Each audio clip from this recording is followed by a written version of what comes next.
Assalamualaikum warahmatullahi wabarakatuh. Pada kesempatan kali ini saya akan menjelaskan tentang cara kerja dan penggunaan avometer. Jadi avometer ini sangat penting sekali digunakan untuk elektronika dasar ya. Sebagai pengetahuan kita mengukur alat-alat komponen tersebut apakah berfungsi atau tidak berfungsi seperti itu, atau melihat nilai apakah benar nilainya sudah sesuai kebutuhan atau belum. Oke, langsung ke definisi. Oke, di sini ada avometer ya. Avometer atau bisa disebut dengan multimeter gitu ya. Kalau umumnya biasanya avo itu biasanya identik dengan yang jarum, yang analog gitu ya. Kalau multimeter itu biasanya sudah banyak caranya. Saja ke multimeter adalah alat ukur yang dipakai untuk mengukur tegangan listrik, arus listrik, dan tahanan resistansi. Jadi ada A itu arus, kemudian V voltage, kemudian U ohm. Jadi ada tegangan, arus, dan resistansi. Itu adalah pengertian multimeter secara umum. Sedangkan pada perkembangan multimeter masih bisa digunakan untuk berbagai fungsi seperti mengukur temperatur, induksitasi, frekuensi, dan sebagainya. Nah, untuk yang ini itu biasanya avonya harus lengkap ya, bisa induksi, bisa untuk temperatur, frekuensi, itu harus lengkap. Kalau yang avo biasa itu biasanya cuma ada tiga menu aja ya. Ada juga orang yang menyebut multimeter dengan sebutan avometer. Jadi sudah jelaskan ada ampere, volt, dan ohm. Itu sehingga mudah untuk definisi. Kemudian ini yang analog, multimeter analog, kelebihan adalah mudah dalam pembacaan dengan tampilan yang lebih simpel, sedangkan kekurangannya adalah akurasi rendah. Jadi untuk mengukur yang memerlukan ketelitian tinggi sebaiknya menggunakan multimeter digital. Oke, nanti akan saya contohkan ya. Kemudian multimeter digital kelebihannya memiliki akurasi yang tinggi dan kegunaannya lebih banyak jika dibandingkan dengan multimeter analog, yaitu memiliki tanda-tanda yang yaitu memiliki tambahan-tambahan satuan yang lebih teliti dan juga opsi pengukuran yang lebih banyak, tidak terbatas pada ampere, volt, dan ohm saja. Oke, kalau di digital memang ada untuk dioda, ada untuk transistor gitu ya, ada mode kontinuitas gitu ya. Karenanya adalah susah untuk memonitoring tegangan yang tidak stabil. Biasanya itu loncat-loncat nilainya gitu ya. Kalau tegangan apa itu nggak bisa stabil. Tegangan yang bergerak naik turun sebaiknya menggunakan multimeter analog. Analog mungkin lebih stabil, tapi kalau ini biasanya gonta-ganti gitu ya nilainya. Oke, ini mengenal multitester analog dulu. Yang ada skala, kemudian tetap probe ya, tingkat-tingkat colokan kayak positif, hitam, dan warna merah itu probe namanya ya.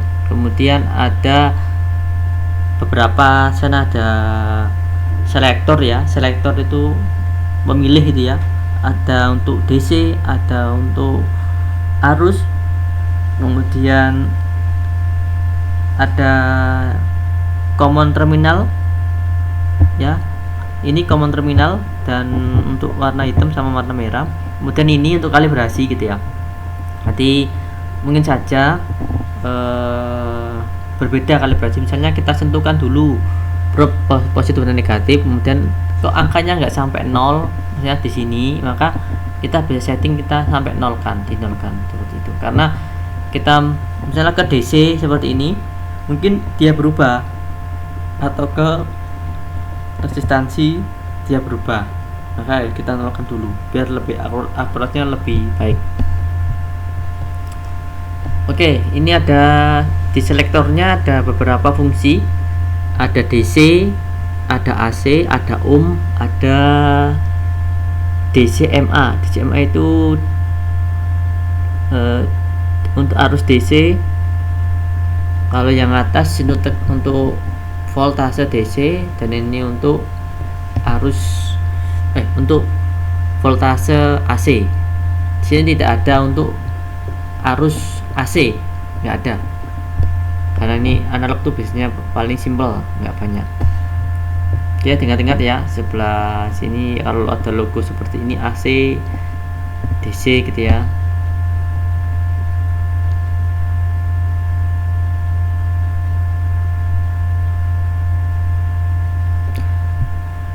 Sini ada angka-angka ya. Ini bawah kanan tertulis satuan ohm untuk resistasi. Oke, saya kira tadi sudah saya jelaskan. Oke, ini memilih AVO yang baik. Alat ukur tidak boleh membebani atau mempengaruhi yang diukur atau disebut dengan mempunyai impedansi masuk yang besar. Jadi gini ya, alat ukur tidak boleh membebani, mempengaruhi yang diukur atau disebut dengan mempunyai impedansi yang besar. Jadi mana maksudnya ya? Kalau diukur impedansi itu kayak sebuah gangguan seperti itu. Jadi kita harus jangan sampai misalnya ada AVO yang kurang akurasi seperti itu. Jadi dia disebut juga impedansi yang besar, jadi ada pengaruhnya. Jadi tidak boleh mempengaruhi. Misalnya gini, misalnya ada resistor kita ukur. Kalau kita ukur kemudian AVO itu jelek atau ada error, kita pegang, maka nilainya itu tidak valid gitu, seperti itu. Jadi nggak boleh membebani. Jadi nanti istilahnya itu nggak valid, seperti nanti ujung-ujungnya tidak valid seperti itu.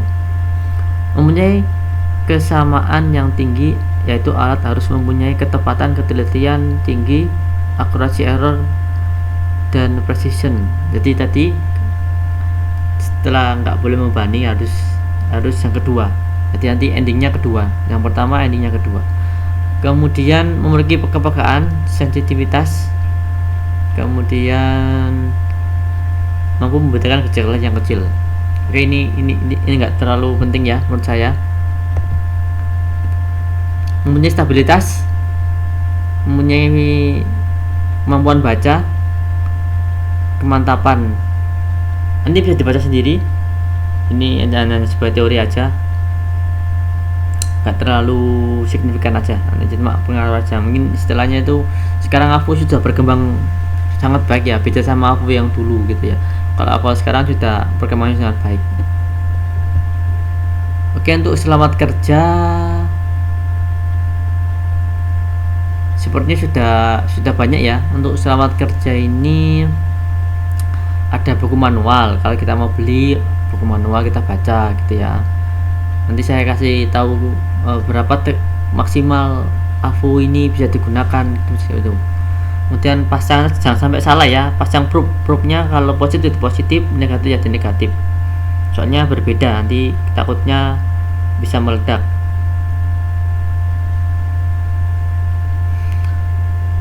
Bisa dibaca sepertinya. Oke, yang penting itu sebelum melakukan pengukuran kita harus mengetahui jenis tegangan apa yang kita ukur. Jangan sampai AC ke DC gitu ya, nanti takutnya terjadi sesuatu.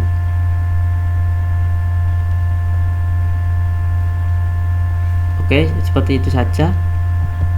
Kalibrasi tadi sudah dijelaskan. Untuk kalibrasi, sebelum kita mengukur apa, kita kalibrasikan ke 0 dulu biar kita bisa akurat. Seperti ini caranya. Jadi disentuhkan positif dan negatif, kemudian kita atur sampai ke titik 0 jarumnya untuk yang analog. Oke, mengukur resistansi. Ini untuk mengukur resistansi. Selektornya kita bisa pilih X1, X10, X1K dan X10K. Maksudnya apa di sini? Seperti ini ya maksudnya. Kalau X1 itu nanti resistornya itu 1 ohm 0, berapa gitu ya. Nanti ada itunya, ada perhitungannya. kalau yang digital dan analog. Kalau X10 maka akan dikalikan 10, X1K akan dikalikan 1000, dan X10K akan dikalikan 10.000K 10.000. Contoh seperti ini. Kita menghitung resistor. Selektornya ada di, bisa dilihat ya, sini ada 1K, maka resistansi BU, batas ukur, kemudian dikali JP ya, batas ukurnya berapa, di sini ada 1K, berarti 1000 dikali nilainya ada di sini berapa, nilai di sini misalnya ada 3,3 atau 4, berarti 4000 ohm atau sama dengan 4K, karena dikalikan 1K dikalikan 1000. Misalnya titik 4 di sini kan X1K berarti dikalikan 1000, maka nilainya 4000 ohm atau 4K, seperti itu ya. Jadi ada perkalian kalau yang ada di sini, tapi kalau di digital tidak perlu seperti itu. Untuk mengukur tegangan, pastikan selektornya tadi AC, untuk yang AC, kemudian maksimalnya 1250 ya, macam-macam tergantung itunya, AVO-nya nanti ya. Ini contoh untuk tester AC. Jadi pastikan tadi sudah di selektor AC, kemudian kita colokkan ke stop kontak ya, akan keluar nilainya berapa, seperti itu.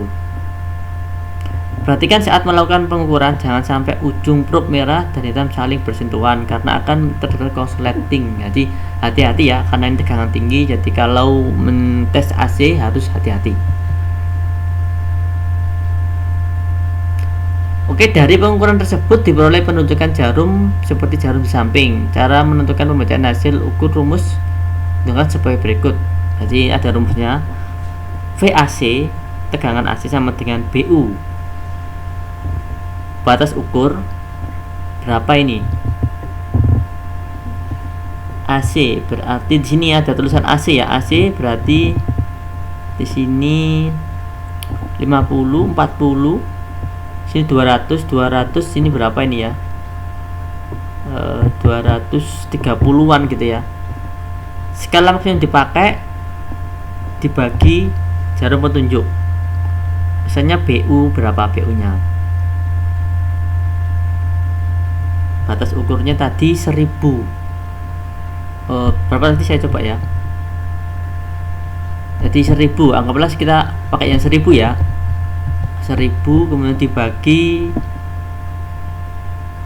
maksimum itu pakai, berarti 200 dibagi 1000 dikali jarum petunjuk, jarumnya berapa ini, ya.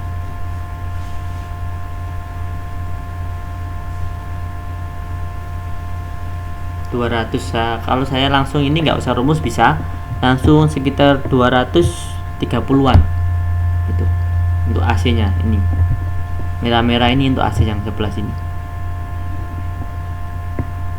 Oke, cukup sekian dulu, nanti akan saya praktekkan untuk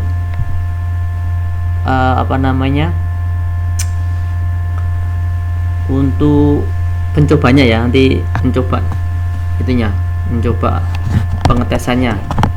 Cukup sekian dari saya, nanti dilanjutkan dengan testing ya, testing AVO, dan dilanjutkan dengan tugas. Oke, terima kasih. Saya kira assalamualaikum warahmatullahi wabarakatuh.